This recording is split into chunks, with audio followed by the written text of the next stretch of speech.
Welcome to this week's edition of Leading with Confidence. My name is Confidence Seleme and I'm your host. This program is proudly powered by the William Seleme Foundation, and the foundation's mission is enabling education in Africa. This week I'd like us to talk on a topic I've titled Growing the Team. When a team has been together for some time, there is solidity that the time spent together brings, and each member's role is clearer and more defined. There is a rhythm that such a team functions in. Like two expert dancers, a well-established team dances to a singular beat. The concern with this is that in today's world, the beat can change in an instant, and teams may have to learn a new dance or face the risk of being relegated to the spectators' bench. Market dynamics such as new technology, disruptive ideas that affect operations, and changing target markets can introduce an entirely new beat, causing even the most experienced dancers to dance out of tune. The ever-changing dynamics often mean leaders have to onboard new members, into teams to inject new skills, fresh perspectives, and the knowledge needed to keep teams competitive. Another dynamic is that unlike the generations before who often stayed in companies for decades, today's generation tends to move quite a lot. My father, for instance, started his career at the age of 21, and he worked for Anglo-American, and he worked there until he retired.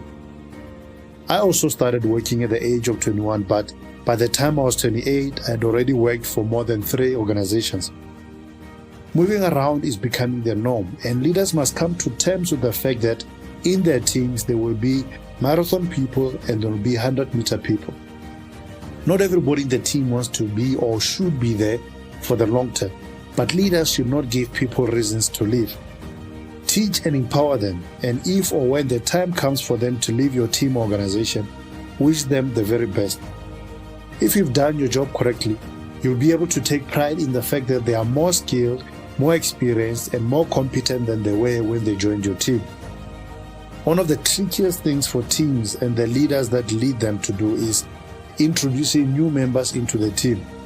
It can be a bit like adding a new spice into a familiar dish. You're not quite sure how it will affect the taste, and you wonder whether it will be able to blend in with the existing flavors.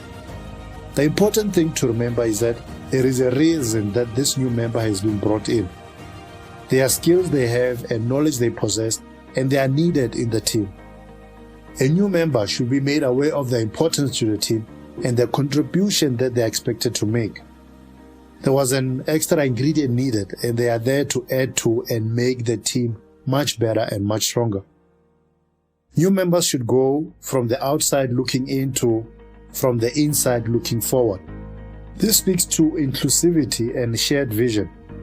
Nobody likes feeling like they are the outsider, but when you're new to the team, that's what you feel like. Most organizations have an induction policy or program, and part of it is dedicated to educating the new member on the vision of the organization. After all, you want to make sure that there is buy-in from the new member and that they are committed to the fulfillment. Although I believe this is vital, there is one hurdle to overcome before buy-in and the desired level of commitment can be achieved. The new member must feel like they are part of the team in order for them to fully participate. When you are a new member, you are outside the team looking in to find your spot. You want to find where you belong so you can settle in. It is when you found your place in the team that you can look forward with the team in order to fulfill the vision. It is when you've achieved the transition from outsider looking in to insider looking forward that greater levels of buy-in and commitment can be realized. The reason some teams are dysfunctional is that there are members within the team who don't feel like they are part of the team. A part versus apart. Some years back, I was working on a page for a particular brand, and I came across a line on their website which I quite liked. The line said, "To belong is to be within, a part, not apart." Close quote. It's quite ironic that the phrase "a part" and the word "apart" are spelled using exactly the same letters, yes, they mean opposite things. It's also interesting to know that it is the space that changes the meaning. The difference between feeling like you are a part of a team versus apart from the team is the separation or space that a particular member may be feeling. This feeling of separation may be as a result of lack of inclusiveness in a team. Example, perhaps this member isn't being invited to brainstorming sessions, or they aren't being included when certain team matters are being discussed. It is the leader's duty to see where the spaces are and then proceed to remedy the situation by closing up these spaces. The leader must take it upon themselves to make sure that members feel like they are a part of the team and not apart from the team. What are the spaces or gaps that exist in your team? Are there team members whom you know can contribute a lot more and play a much more meaningful role if that gap was closed? It is your responsibility to ensure unity in your team. The gaps that exist in your team could be costing you brilliant ideas and innovative solutions that could take your organization to the next level. It's similar to a wire that transmits electricity. If that wire is cut and there is a gap, then the flow is interrupted. When there are gaps in teams, flow is interrupted and power levels decrease or even cease. When you take time to close the gaps in the team and bring about greater unity and collaboration, you are truly empowering the team and the organization. The lack of results that you may be experiencing may not be because you don't have the right people on board, but because those people are not connecting as they should. It's vital then to create opportunities for team connection where people can come together, share ideas, commune and collaborate for greater efficiency and productivity. The words commune or communicate and community are from the same family. When people gather to commune with one another, they communicate with one another and they become a community. Essentially, you want to transition from being a team and become a community. In a community, people don't merely exist together. They care about one another. They do what they can to help one another, and they all want the community to thrive. If I don't belong, I won't sing along. Only when a person has found their voice in the team can they sing along with the team. Until then, they will be out of sync with the team and they will sing out of tune. It is the job of the choir master to make sure that the choir is singing from the same hymn sheet. The leader must be sensitive enough to the team's rhythm and be able to pick it up when something is amiss. Keeping your finger on the pulse of the team can help you assess what is needed in order to ensure efficiency. When a leader prioritizes maximum team functionality, they are sure to increase the effectiveness of the team. Leaders must guide each member, new or not, and help them find their voice within the team. A great way to do this is by creating opportunities within the team for social interaction. People tend to have preconceptions and misconceptions about one another, and these negative conceptions easily thrive in environments where people know little about one another.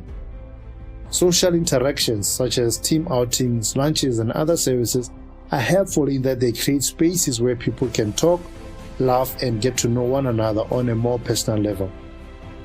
My background is in the advertising industry, and at most of the agencies where I worked, there was always a day in the week where people would gather together and share some snacks and drinks. This would happen around a pool table or in an area where people could feel relaxed and just hang out with fellow colleagues. These types of settings encourage people to talk and have some fun. People who would normally not say much to one another would suddenly be playing a game of pool and they'd be throwing around some entertaining banter, and this, would spill over into the work. Because of the connection created through the social interaction, people started talking more and better communication was developed within the workplace. This resulted in a more pleasurable working environment where people didn't feel like they were just colleagues. They now had a spirit of camaraderie as well. If I don't know you, I can't trust you. Trust is one of the main components necessary for building effective teams. When members of a team trust their leaders and fellow team members, they are free to participate fully within the team. But trust is built through knowledge of who a particular person is. When people interact with one another and hear each other's stories, they are more able to relate with one another, and this fosters a spirit of trust within the team. We are taught from a young age that we shouldn't trust strangers. And so the disposition of most human beings is, if I don't know you, I can't trust you.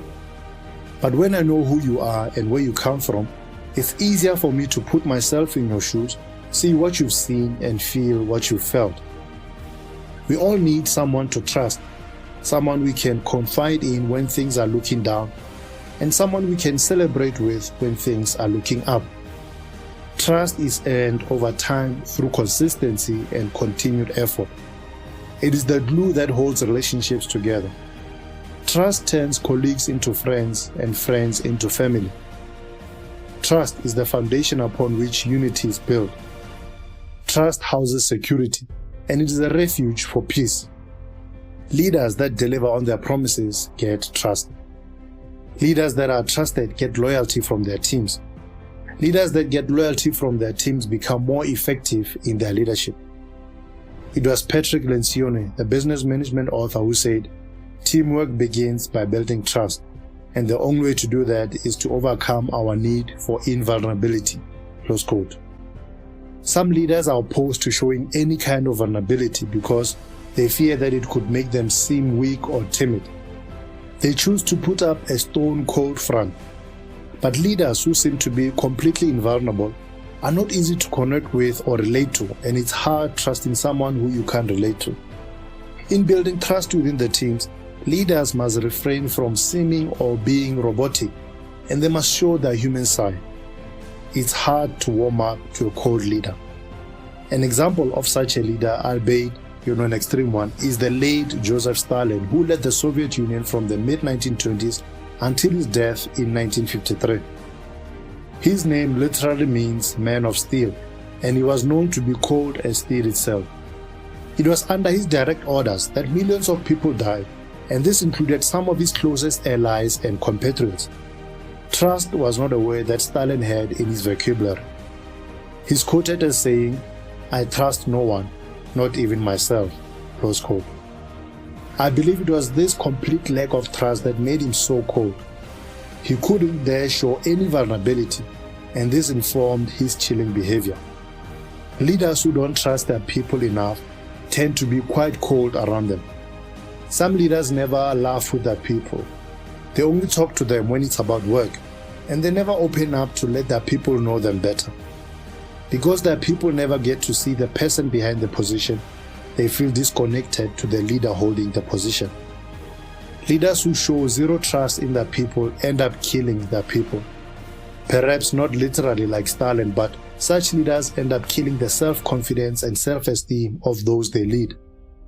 They unwittingly alienate their people, and they create a fractured team structure that's always collapsing or on the verge of collapse. Trust is an important element of effective leadership. Leaders who trust their people to deliver will build up the levels of self-confidence in their teams, and they will get greater results from their people. Leaders who show trust by allowing themselves to open up and be more vulnerable will connect better with their people and build a team that is tighter as a unit. They will indeed turn their colleagues into friends and those friends into family. A team that has more trust will have more thrust. Teams where the members trust not only one another but their leadership as well will have more thrust in their efforts. They will dare more and achieve more because they know that they have the support of their leaders and fellow team members. It's easier to take a leap when you know that there are people who will catch you should you fall. But if the team environment is such that there is no trust, then you are forced to play it very safe and not take any type of risk that would potentially move the team into new dimensions. A team that has high levels of trust will be willing to explore and charter new territories. High levels of trust within a team leads to higher levels of creativity and also leads to increased productivity. As a leader, you must create and inculcate a culture of trust within your team by being trustworthy yourself. Have your team's best interest at heart and deliver on the promises you make to them. As a leader, you have a trust account with your team, and you must make regular deposits into that trust account. Whenever you deliver on what you promise to deliver, you are making deposits into that account. Whenever you reach out to team members and you are able to connect with them on an emotional level, you are making deposits. Whenever you surprise and delight your team and you show compassion towards them, you are depositing. As time goes, you may make some errors that create tension and friction between you and the team, but because you've been making deposits into the trust account, those errors will not, deplete the trust relationship that you have with your team. The track record you build with them will be a reassuring factor, and they will continue to trust and follow you. A coat of many colors. There's a biblical story of a young man named Joseph who was loved dearly by his father. One of the gifts that his father gave him was a coat of many colors, which, Joseph really treasured. A team is a coat of many colors. It consists of individuals who are different in personalities, gender, age, race, worldview, cultural background, and so forth. Effective leaders look at these differences as an opportunity to leverage a wider pool of experiences and use them to make the team more impactful. A weak leader sees these differences as a threat and a barrier. The diversity in teams creates beauty in teams. The coat is much more beautiful because it has many colors. It's a lot more vibrant and a lot more attractive. Leaders must harness the talents of the various individuals and make them work together to produce extraordinary results. When you have a team that consists of people who all think alike, look alike, and who all have the same interests and views, then you will be at a disadvantage. This is something I've personally witnessed having worked in the ad industry. For many years, the South African ad industry was dominated by white males. Because the demographic of people working in the industry was so minute, the kind of ads they produced did not reflect the culture and perspectives of the wider audience. The communication that was produced did not resonate with the majority of people because there was a lack of insight.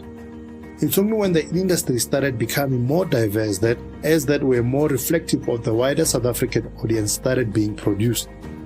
When the teams were more diverse, they were more creative and more effective. When you draw from a deeper pool, you will drink fresher water. The role of the team leader. As the team leader, there is much responsibility upon your shoulders. You are not only an architect, you are also a bricklayer helping to build the team and the culture within the organization. Here are some of the functions that you need to fulfill in order to achieve the desired team success. A. The team leader must know the team. It is vital that you know your team. You must know what their strengths and weaknesses are, who's naturally good at presenting and who's not, who's very thorough, who tends to be the most vocal, who works well under pressure and who doesn't. When you know the different characteristics, personality traits, gifts and talents of your team members, you are better armed to lead them in a more effective manner. The best way to get to know your team is to spend time with your team. Don't lock yourself away in your office. Interact with your team, work closely with them, and you'll get a deeper knowledge of who they are. Know what motivates your team. In knowing your team, you have to get to know the motivations of your team members. When you know what drives a particular individual, you have gained very valuable insight. Even with motor vehicles, we're able to get to various places because we know what fuel a particular car takes. We know what drives them. We don't pour diesel into petrol cars, and we don't pour petrol into diesel cars. The topic of motivations is a broad one, and we'll discuss it in a future episode. B. The team leader must grow the team. Growing your team is one of the highest responsibilities that you have as a leader. Growing the team doesn't necessarily mean growing the size of the team, although that can, form part of the ask and task of a leader. Rather, it means growing the competency and skill base of those on your team. It means upskilling your team and giving them opportunities to develop their leadership capacity. As a leader, you'll ultimately be measured by the number and caliber of leaders that you help to develop. If by the end of your tenure and journey, you're not able to identify and pinpoint people who, through your guidance and influence were able to unleash their leadership potential, then we will question your impact and legacy. You must grow the team and develop leaders. To grow the team, you must feed the team. As a leader, you must be able to identify the potential that your team members have and where they are in their developmental journey. This is important because it will dictate how you groom individual members. If you do not recognize a baby to be a baby and you feed them solid food which they are not ready for, you may end up doing a lot of damage. And if you feed an adult milk that their system has outgrown, you will irritate them. Leadership is like parenting in many ways. As children grow, you give them more responsibility because that will train and allow them to grow even more and become mature. In growing your team, you must learn to delegate responsibility appropriately so that there is a continuous supply of food on the table to enable the growth of your team.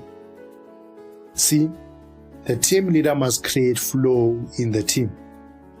Another one of the leader's responsibilities is to create flow in the team. This means creating an environment that is conducive for productivity and which allows the team to perform at the highest standards. You must make sure that the systems and processes are such that efficiency is enabled and promoted. Leaders bring structure, and structure brings flow. It brings a flow of ideas, a flow of revenue, and a flow in terms of communication.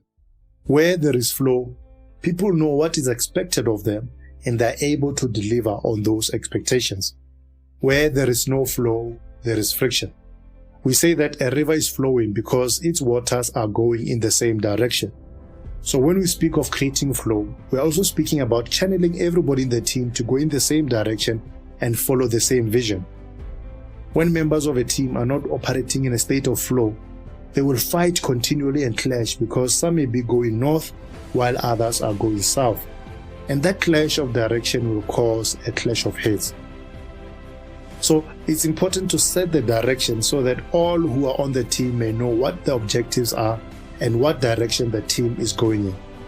Don't get me wrong, even if the people on the team are clear about their direction, conflicts may still arise, but those conflicts will be about how to get there and not about where the team is going. That kind of conflict and debate is progressive because it helps the team to gather ideas that will move it forward in the agreed direction. Well, we've come to the end of today's episode. Thank you so much for tuning in to Leading with Confidence. Cheers.